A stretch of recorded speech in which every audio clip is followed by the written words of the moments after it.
សូមអញ្ជើញកូនចៅ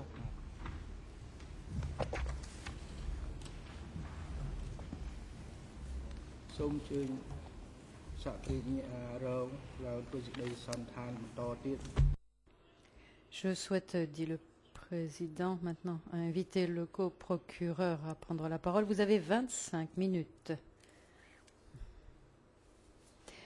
Merci, mesdames et messieurs les juges.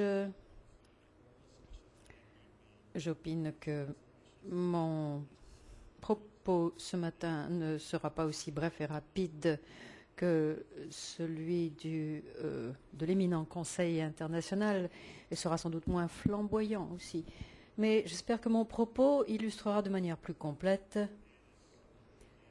la dimension d'équité et de précision de ce qui est nécessaire concernant les traductions dans l'affaire de la défense. Nous nous associons bien entendu avec la défense dans le souci d'un procès assurant une procédure rapide et équitable à la personne mise en examen. Si nous n'avons que la rapidité aux dépens de la légalité et de l'équité, nous faillirions à nos devoirs. Pour ce qui est de l'équité, donc, qu'est-ce qui est équitable pour cette personne mise en examen? Qu'est-ce qui est équitable pour l'équipe de défense? Pour ce qui est de la capacité à comprendre l'affaire, les motifs, l'enquête, l'instruction relative à cette personne mise en examen. Là, l'affaire est un peu plus complexe que ce que ne dit notre distingué confrère ce matin. En fait, dit-il, tout document, chaque ligne de tout document, quel qu'en soit le volume, devrait, argue-t-il, être exprimé dans la langue maternelle du co-conseil, du co-avocat à la défense. Nous opinons que cela n'est pas approprié, que cela n'a jamais été préconisé comme étant correct dans la jurisprudence des autres tribunaux internationaux, et ceci a été clairement dit dans notre mémoire. Et enfin, cela n'est pas nécessaire du fait même de la nature de notre système et du système qui fonctionne dans les autres tribunaux, à savoir, en l'occurrence ici, un système hybride des langues plurielles et un travail de collaboration. Étant donné la complexité des affaires dont nous sommes saisis, tous les tribunaux ont dit que la collaboration est nécessaire dans les équipes de défense.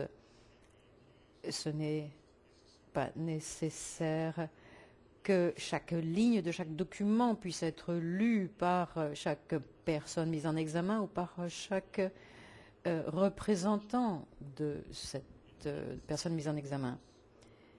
Il est important de comprendre, bien entendu,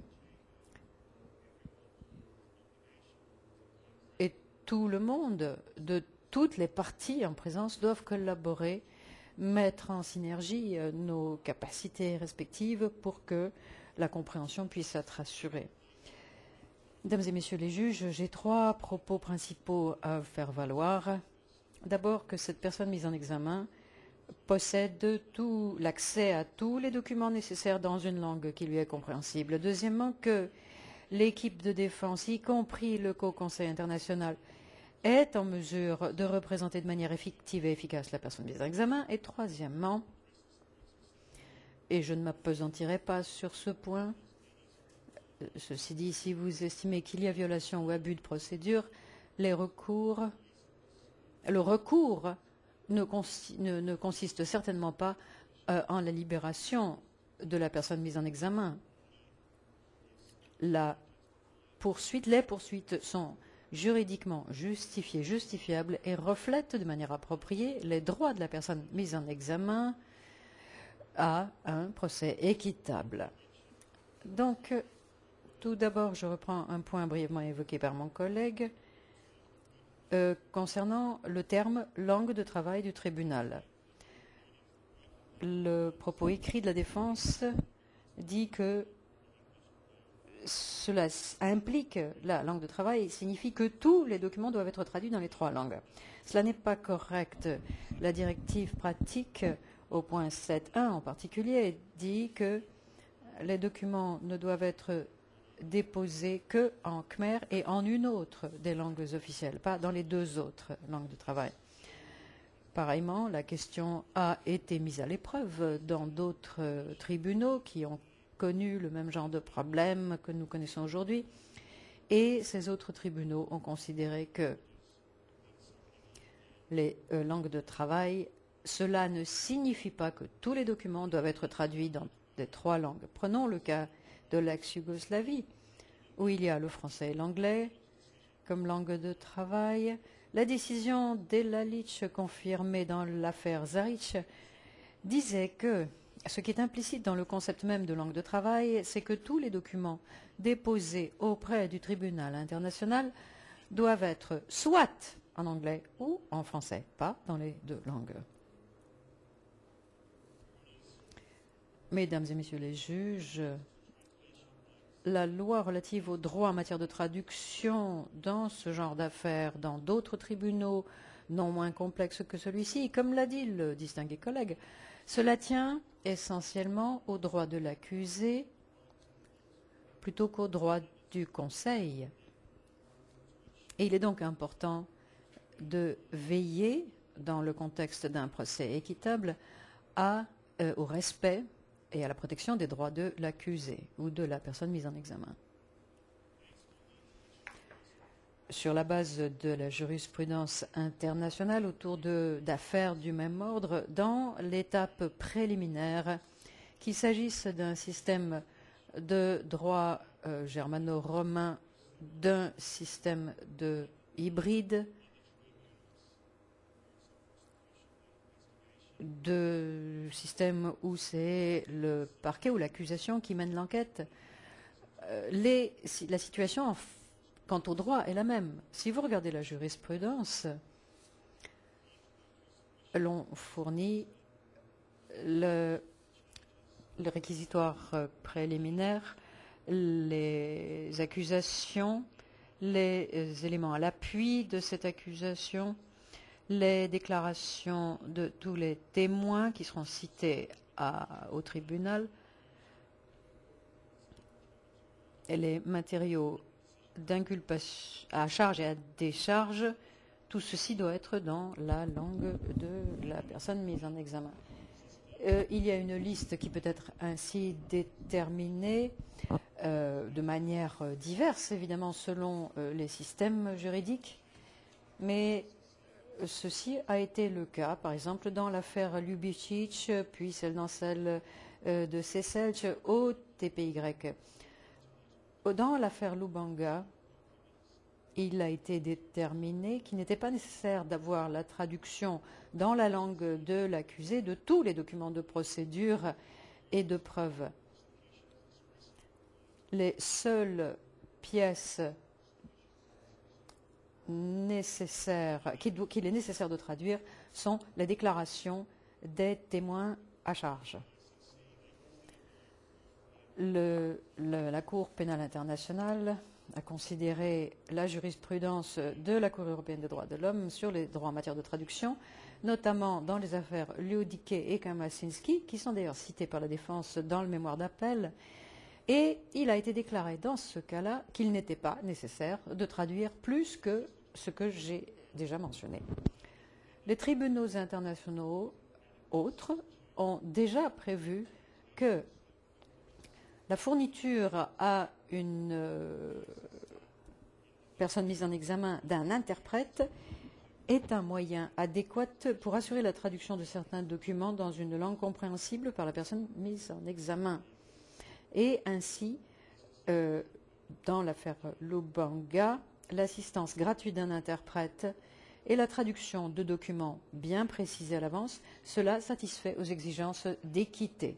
La même décision a été maintenue dans le cas Chui. Le tribunal du Rwanda, dans Muhimana, disait que si le greffier avait du mal à traduire tous les documents, il était suffisant de les faire oralement interpréter pour permettre à la partie défenderesse de comprendre le fond, la teneur du document. Donc, d'après la jurisprudence internationale, au stade préliminaire, seuls certains documents doivent être traduits dans la langue de l'accusé et la mise à disposition d'un traducteur ou d'un interprète permet d'assister l'accusé et assure correctement les préoccupations d'équité. Alors, par rapport à ces exigences, à ce stade, il est nécessaire donc de s'assurer que la personne mise en examen a affaire à un procès équitable. L'ordre de traduction que je viens de citer, et mon collègue distingué l'a dit, ce n'est pas définitif, cela est progressif. Il s'agit de comprendre que cet ordre, cette ordonnance, vise à assurer la protection des droits de la personne mise en examen et que ces droits seront évolutifs au fur et à mesure que le temps passe, au fur et à mesure de l'évolution de la procédure. Donc, l'ordonnance porte sur les droits en matière de traduction à ce stade-ci de la procédure. Il ne s'agit pas de préjuger de l'avenir. La personne mise en examen, ici, possède déjà la traduction de tous les documents nécessaires qui lui permettent d'assurer d'avoir droit à un procès équitable. À ce stade, il a les documents suivants dans les 3 langues, khmer, français et anglais, en plus de ce qui est requis. Le réquisitoire introductif, qui est le document premier notifiant à la personne mise en examen la nature, les faits et les éléments de droit relatifs aux crimes qui lui sont imputés, et cela en détail. C'est un document très exhaustif de plus de 100 pages. 55 de ces pages sont constituées de notes de bas de page qui évoquent des sources à l'appui des allégations figurant dans ce document. Ceci est en 3 langues. Il possède également une liste détaillée des témoins catégorisés selon les éléments de droit et de fait qui sont ainsi couverts et qui pourraient être invités à témoigner. Cette liste, qui est appelée annexe B du réquisitoire introductif, fait 96 pages et ce document est en 3 langues.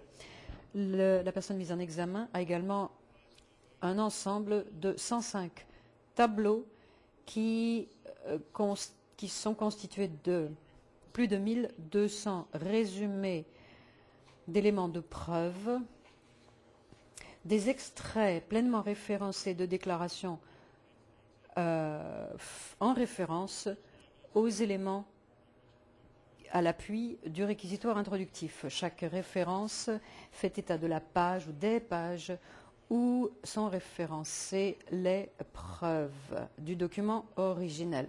Ces tableaux représentent un total de 206 pages dans les 3 langues. Il y a également un index documentaire détaillé qui s'appelle annexe C. Il s'agit là d'un matériau de référence complet de tous les 1039 documents à l'appui du réquisitoire introductif. Il fait 55 pages. Il contient toutes les informations permettant d'identifier chaque document à l'appui, y compris un bref descriptif de son contenu et un bref énoncé de l'élément juridique du réquisitoire qu'il vient appuyer. Cette annexe est assortie de documents électroniques en annexe à leur tour, ce qui permet d'avoir un programme analytique autonome et ceci est un outil permettant de mieux comprendre, de comprendre encore plus facilement le réquisitoire et les documents. Ceci est fourni en khmer, français et anglais. Mesdames et messieurs les juges, pour ce qui est du réquisitoire introductif, tout ce matériau représente 616 pages fournissant de l'analyse, des éléments d'analyse de différents niveaux du matériau de ce réquisitoire introductif, cela en khmer, en français et en anglais, cela en détail. Cela était la théorie de l'affaire poursuivie, ainsi que les éléments de fait et de droit qui sous-tendent les allégations à charge. Cette information permet donc de manière égale à la personne mise en examen et à toutes les personnes de son équipe de défense de comprendre de façon complète les matériaux à charge et donc de préparer la défense de la personne mise en examen pendant la phase de l'instruction. La documentation à l'appui représente 1039 documents. Sur ce total, 83% en khmer, 10% en français, 7% seulement en anglais, d'après mes renseignements d'il y a 2 jours. Comme nous l'avons appris, Khieu Samphan comprend fort bien le français et le khmer. 93% des documents sont fournis dans une langue que la personne mise en examen peut comprendre. Donc, même dès cette phase préliminaire, pour ce qui est du réquisitoire introductif et de toutes ces pièces en annexe, la personne mise en examen peut aisément comprendre et en détail les allégations à charge. La partie restante des éléments de fond figurant au dossier, cela représente 2683 documents, pas 60 000 documents comme le disait notre distingué confrère qui, je pense, pensait plutôt à des pages.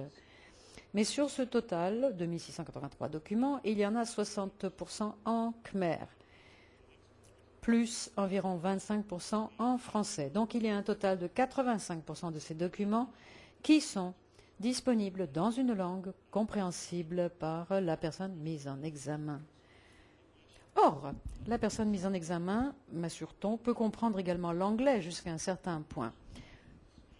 Si l'on considère maintenant les instructions et les déclarations figurant dans le dossier de l'instruction, il y a 194 documents dont 99% sont soit en khmer ou en français.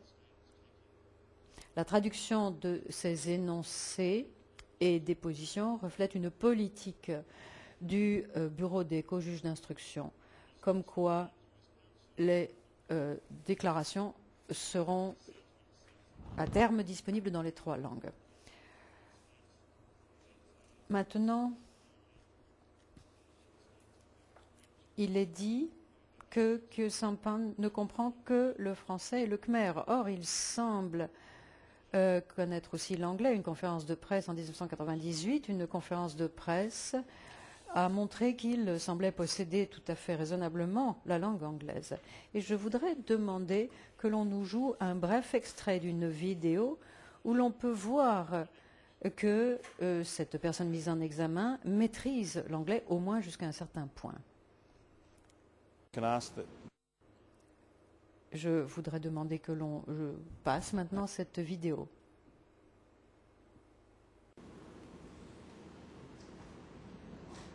Your Honours, this is a clip from 1998. Il s'agit donc d'un extrait d'une vidéo de 1998. លោកមេធាវីដែលលោកចង់មានសហ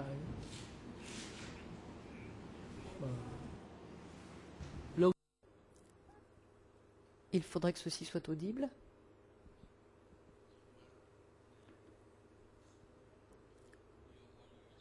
Mesdames et messieurs les juges, je souhaiterais encore une fois vous remercier, mais je voudrais soulever une objection concernant cette intention de faire passer un extrait d'une vidéo.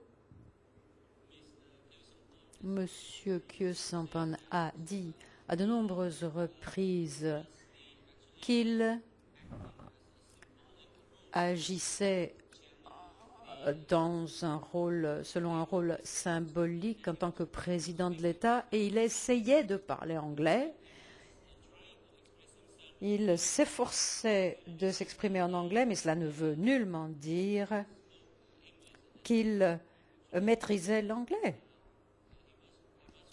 À l'époque, il essayer de faire semblant de parler la langue, mais je ne sache pas qu'il maîtrise la langue anglaise. Merci.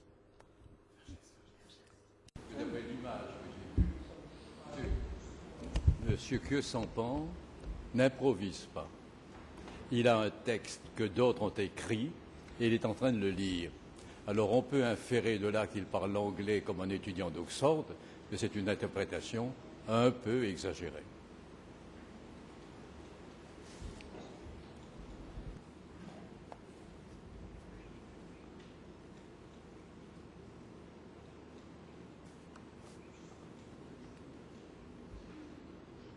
Your Honours, perhaps. Mesdames et messieurs les juges, je voudrais très brièvement dire que le temps nous est compté. Si l'on joue cet extrait de la vidéo, cela va accaparer un peu de notre temps. Mais je voudrais demander à mesdames et messieurs les juges de bien vouloir, à un moment donné, visionner cet extrait de vidéo et vous pourrez vous faire une opinion. Mais c'est évidemment à vous de décider si vous souhaitez qu'on la passe maintenant.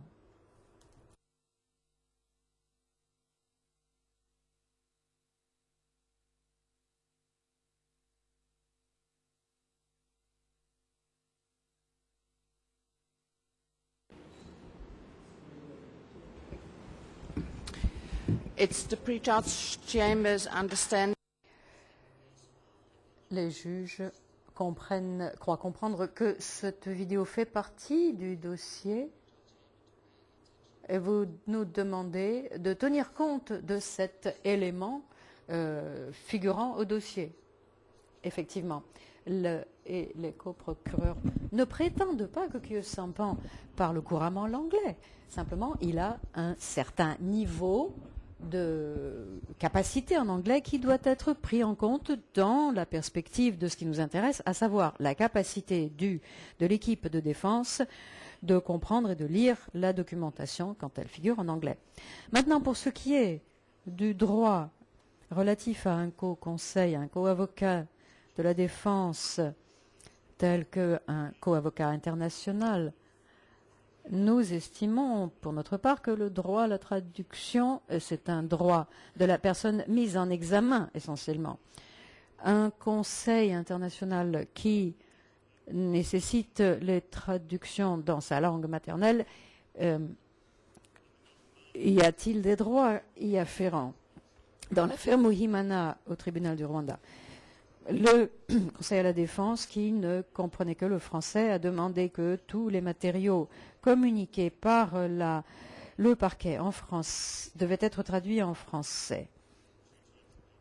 Après une considération détaillée, le tribunal a décidé que seuls deux types de documents devaient être traduits en anglais et en français. D'une part, les mémoires des parties et deuxièmement, les éléments de preuve qui seraient cités au tribunal. Cependant, pour ce qui est de tous les autres documents, le tribunal avait espéré que par le biais, je cite, d'une collaboration fructueuse, fin de citation, l'équipe de défense pourrait travailler ensemble pour comprendre le contenu des documents. Pareillement, dans l'affaire Ljubicic au tribunal ex-Yougoslavie, il a été statué que même si l'accusé ne pouvait pas comprendre toute la documentation, au moins un des avocats à la défense était présumé maîtriser l'une des langues officielles du tribunal et devait être capable de pleinement participer à la procédure. L'équipe de défense de Kieu-Sampan comprend, comme dans l'affaire Ljubicic, deux avocats qui sont l'un et l'autre, qui ont chacun la maîtrise de au moins une des langues de travail de la Cour. Par conséquent, l'équipe de Kieu-Sampan est compétente pour participer pleinement à la procédure et présenter une défense raisonnée et bien construite. À ce stade de la procédure et selon la jurisprudence internationale, pour ce qui est des éléments de preuve, il n'y a aucun droit spécifique à recevoir les documents dans la langue de son propre choix. Pour ce qui est du co-avocat à la défense. Cependant, tout document dont il pourrait souhaiter avoir copie pourrait être effectivement demandé. Étant donné les règles particulières des CETC, les éléments de preuve qui pourraient être concernés par cette préoccupation, cela ne veut pas dire tout ce qui se trouve dans le dossier, mais assurément cela pourrait être un sous-ensemble d'éléments de preuve tels que déterminés par les parties par le biais de la règle 79.9. Cependant, l'évaluation de l'étendue du droit en question, du droit à traduction en question, devrait prendre en compte un certain nombre de facteurs qui seront plus aisément et plus judicieusement considérés à la phase de la première instance, du traitement en première instance.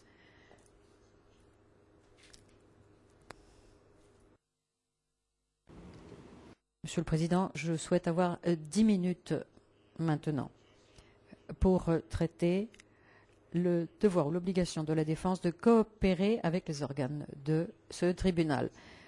La défense opine que cette Cour doit exercer un devoir de diligence, particulièrement pour ce qui est d'une personne mise en examen qui est en détention provisoire. Nous pensons être tout à fait à la hauteur déjà. Le SAJ, l'unité de soutien à la défense, les co-juges d'instruction, ils ont tous travaillé sans relâche tous les jours pour aller de l'avant et pour faire avancer cette enquête. La défense néglige de mentionner son propre devoir de coopérer avec les organes judiciaires. L'article 21.3 de l'accord portant création des CETC dit que tout conseil, qu'il soit cambodgien ou non cambodgien,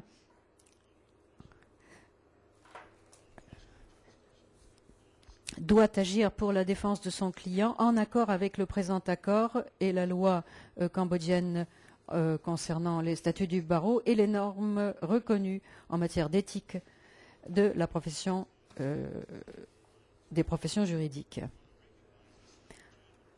Toutes les juridictions nationales ont des règles qui régissent la conduite des avocats qui doivent se comporter de manière responsable, éthique et professionnelle. Dans le cadre multilingue qui est le nôtre, cela implique également le travail dans une équipe pour représenter le client. Ceci a été dûment reconnu dans l'ordre d'ajournement du 23 avril 2008.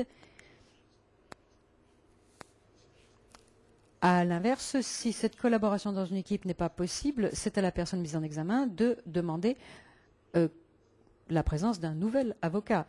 Et ce sentiment reflète tout à fait la jurisprudence du tribunal du Rwanda qui disait que par le biais d'une collaboration fructueuse, un conseil pouvait en assister un autre pour comprendre le contenu des documents. Dans l'affaire Katanga Echui, la Chambre préliminaire avait décidé qu'il était la responsabilité du Conseil permanent de composer une équipe de défense permettant d'assurer qu'il soit correctement assisté dans la présentation de son cas et que soient effectivement protégés les droits de l'accusé. Dans l'affaire Lubanga, il était souligné que la défense devait se constituer une équipe qui prenne en compte les capacités linguistiques pour assurer une représentation adéquate. Donc, le Conseil à la défense a le devoir constant de travailler avec les autres membres de son équipe pour veiller aux intérêts de son client. Il ne peut pas invoquer la question de la traduction pour attaquer la présente ou pour mettre en question la présente Cour comme n'agissant pas de manière suffisante sur les questions de traduction. L'ordonnance en matière de traduction prévoit en particulier la nomination d'un traducteur pour combler les lacunes en matière de traduction. Or, ceci n'est pas accepté 6 mois après la passation de cette ordonnance. L'ordonnance invite également l'équipe de défense à fournir une liste de documents dont il souhaiterait voir produire la traduction. À date, une telle liste n'a pas été produite. Pas un seul document n'a été, ils n'ont demandé la traduction d'aucun document à date. Or, en fournissant un traducteur ou un interprète à chaque équipe, il ne s'agissait pas de renvoyer la charge de la traduction sur la défense. Il s'agissait de compléter, de soutenir les capacités de traduction pour mieux mettre en valeur, mieux assurer le droit à un procès équitable de la personne mise en examen.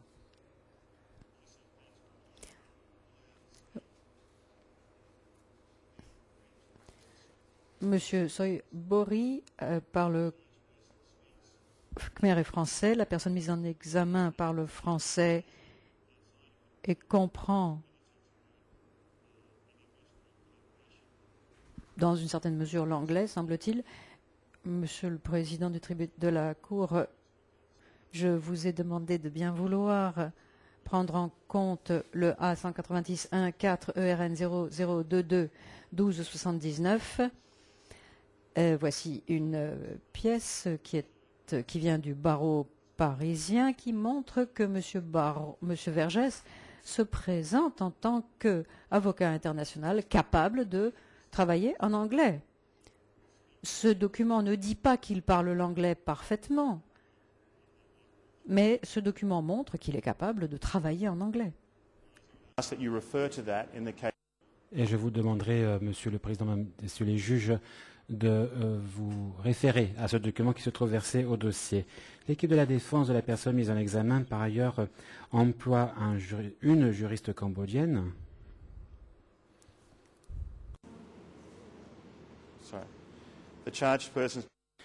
L'équipe de la défense de Khieu Samphan emploie une juriste cambodgienne, Madame Seng Sochiata, laquelle parle français et khmer, ainsi que l'anglais. L'équipe est aussi composée d'autres juristes qui parlent les trois langues. Par conséquent, Monsieur le Président, rien n'empêche l'équipe de la défense de demander des traductions à la section d'administration judiciaire, mais comme je l'ai déjà dit, au cours des derniers mois, aucune demande de traduction n'a été faite en ce sens. Monsieur le Président, l'ordonnance n'a pas été faite sur mesure pour la défense. Elle impose des devoirs et obligations à toutes les parties, à tous les acteurs ici au CETC. Toutes les parties sont affectées par le fait que certains documents ne sont pas disponibles dans telle ou telle langue, mais les parties ont trouvé les moyens de faire face à ces difficultés en collaborant. Et si vous examinez cet aspect des choses, je vous montre ici la page, à l'écran, je vous montre la page de l'Ordre des avocats de Paris, dont il ressort que Maître Vergès offre ses services en anglais. Donc, Monsieur le Président, il faut que nous soyons à même de nous adapter aux circonstances, et cela est vrai pour toutes les parties. La défense a opté pour une autre tactique qui a pour effet de porter atteinte aux droits de son propre client. Monsieur le Président, Mesdames, Messieurs les juges, je voudrais maintenant donner la parole à ma confrère qui a encore 1 minute de temps de parole pour conclure au nom des coprocureurs.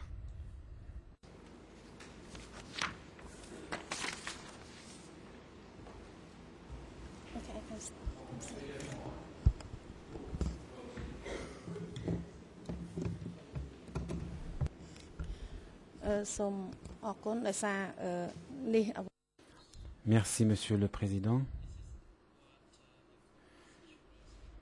Vous avez donc entendu les arguments des coprocureurs. Nous avons utilisé le temps qui nous était imparti et je voudrais conclure en demandant à la Chambre préliminaire d'entendre nos conclusions.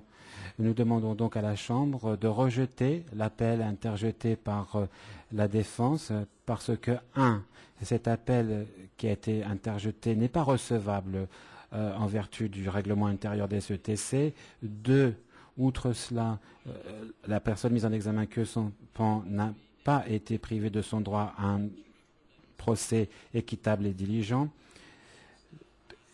Et troisièmement, aucun instrument international, aucune affaire traitée au niveau international ne garantit que tous les documents versés au dossier doivent être traduits dans la langue du Conseil. Voilà donc nos conclusions, Monsieur le Président.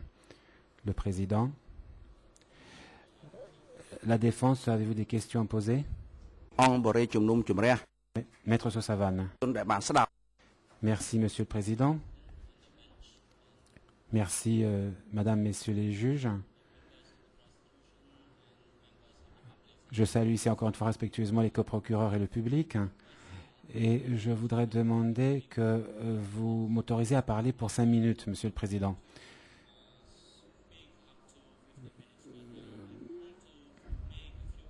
J'aimerais faire quelques observations, en effet.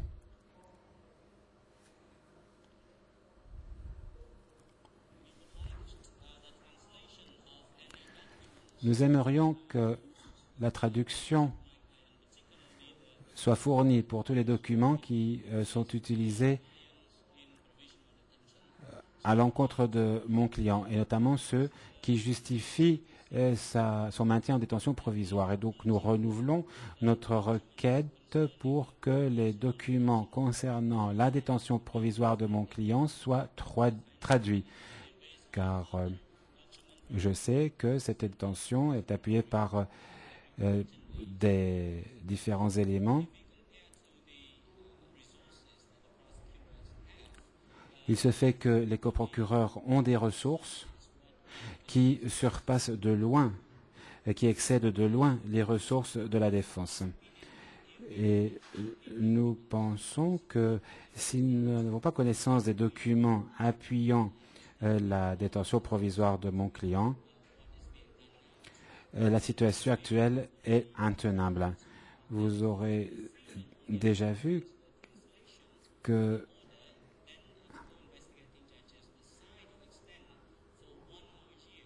en l'état actuel des choses, les co-juges d'instruction ont déjà décidé le maintien en détention provisoire de mon client pendant une année supplémentaire, alors que l'appel n'était pas encore tranché concernant l'ordonnance relative aux droits et obligations en matière de traduction. Cela n'est pas juste pour la défense. Nous ne souhaitons pas de retard au procès, nous ne souhaitons pas que notre client reste détenu, et j'invite donc instamment la Chambre préliminaire à faire droit à l'appel. Encore une fois, si la Chambre préliminaire devait rejeter l'appel, je voudrais alors rappeler au juge qui la compose qu'en février 2008, mon confrère éminent, Maître Jacques Vergès, a demandé au co-juge d'instruction de prendre les mesures nécessaires dans le cadre de l'instruction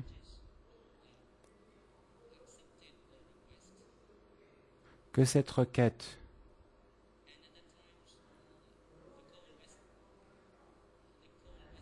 a été acceptée, que les juges d'instruction n'ont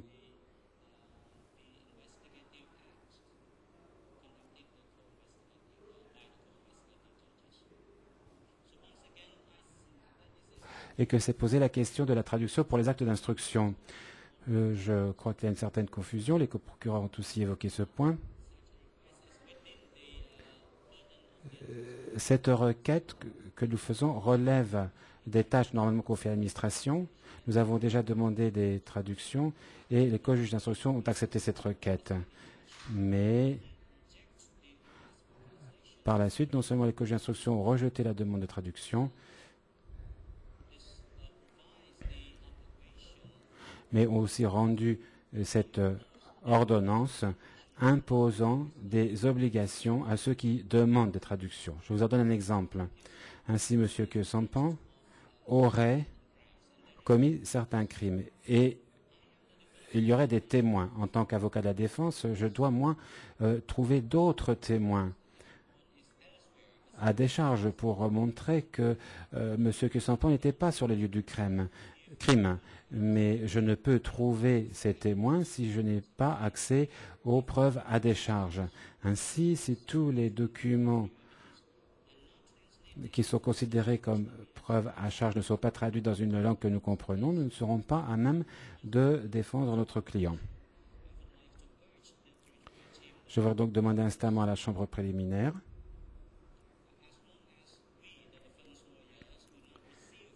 de comprendre que tant que nous ne recevons pas les documents concernant la détention provisoire de mon client, nous ne pouvons voir dans la procédure une procédure équitable pour l'intéressé. Et je voudrais rappeler au coprocureur que nous souhaitons bel et bien coopérer avec les coprocureurs pour établir la vérité.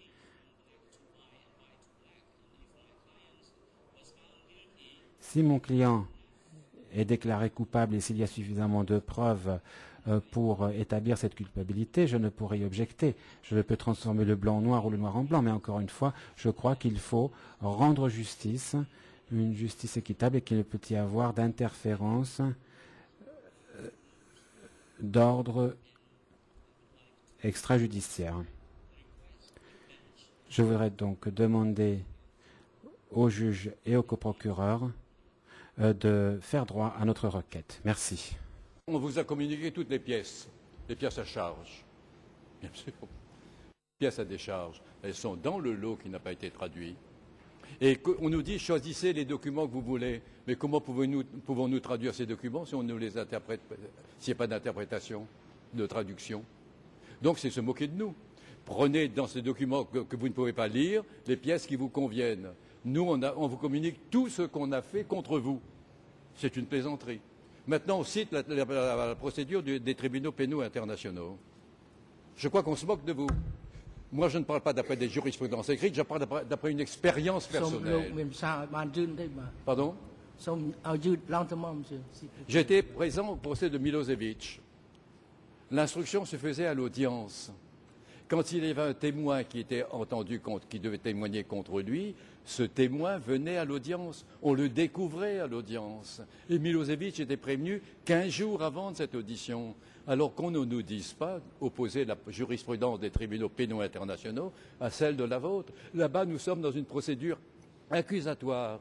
Ici, nous nous réunissons sur les bases d'un document réalisé par le juge. Et on nous dit collaborer. Mais nous sommes prêts à collaborer, mais qu'on nous en donne les moyens. Maintenant, si on passe à la menace de sanctions, alors je dis, je porte une robe qui est digne et je ne porte pas le gilet d'un valet de chambre. Et prenez vos responsabilités, monsieur le procureur. Moi, je ne suis pas le domestique de personne. Et je ne crains personne. Vous voulez parler de sanctions? Prononcez-les. Faites des réquisitions tout de suite. Et je rentrerai à Paris, tous mes confrères m'applaudiront de n'avoir pas trahi ma charge. Vos menaces, je m'en moque.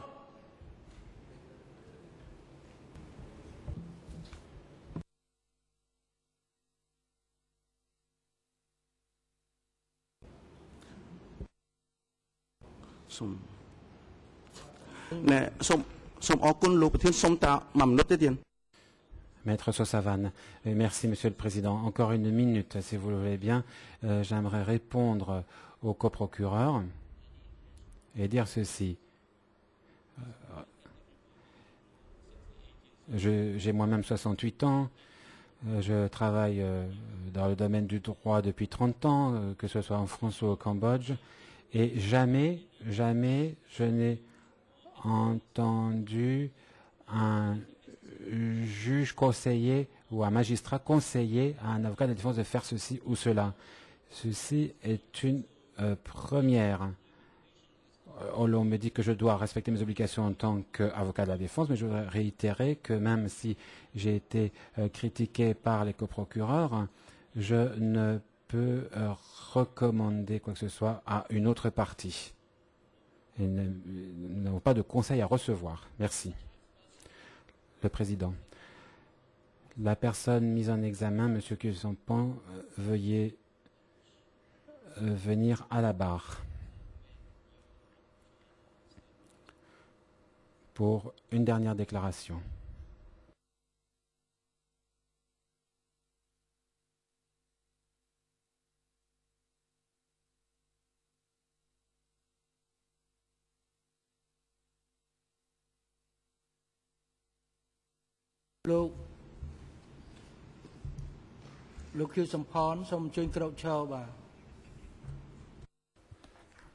Monsieur Kusampan, veuillez vous lever, dit le Président.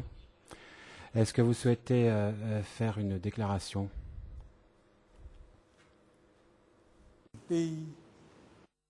La personne mise en examen. Monsieur le Président, mes deux conseils ont parlé en mon nom.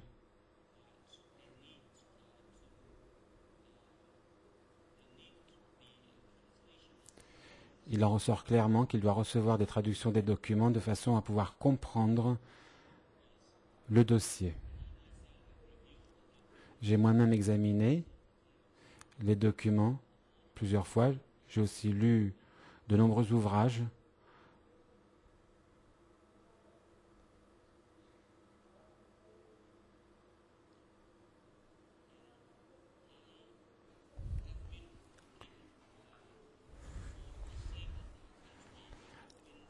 Et ce que j'ai fait tout au long de ma vie, c'est œuvrer pour mon pays, œuvrer pour l'indépendance du Cambodge. Or maintenant, les choses se présentent différemment. Je suis inculpé de crimes contre l'humanité et de violations graves. Alors je ne comprends pas pourquoi l'on me reproche ces faits. J'ai déjà écrit. J'ai laissé des écrits et j'ai publié un livre dans lequel j'explique au monde mon action.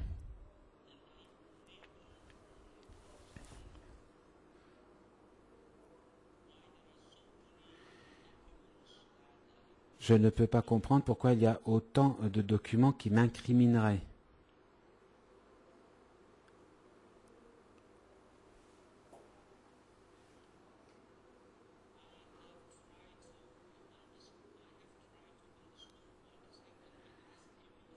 J'ai essayé de comprendre. J'en ai même parlé aux gardes de sécurité qui m'ont dit que c'est parce que j'avais écrit beaucoup d'ouvrages jusqu'ici qu'il y avait beaucoup d'informations qui circulaient sur mon compte.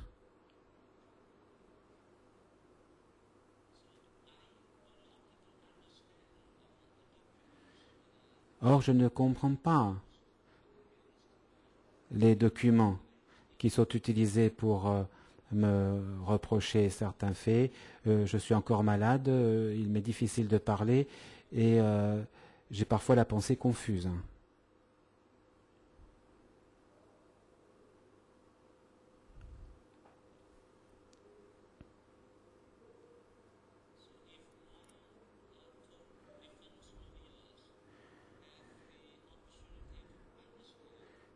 Ainsi, si mes deux conseils peuvent comprendre les documents qui sont versés au dossier, alors j'aurai entière confiance en eux. Et je crois que s'ils peuvent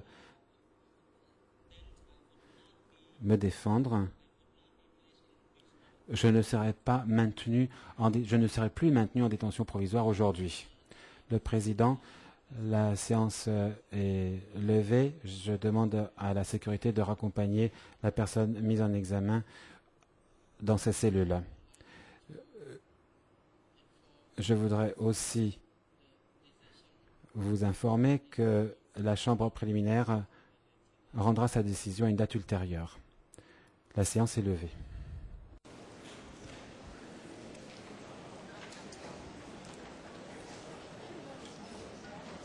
Allô. បាទខ្ញុំសូមជម្រាបតិចអ៊ំពូមីងដែលមកតាមឡានក្រុងបាទសូមអញ្ជើញទៅចាំនៅខាងឡានក្រុងបាទ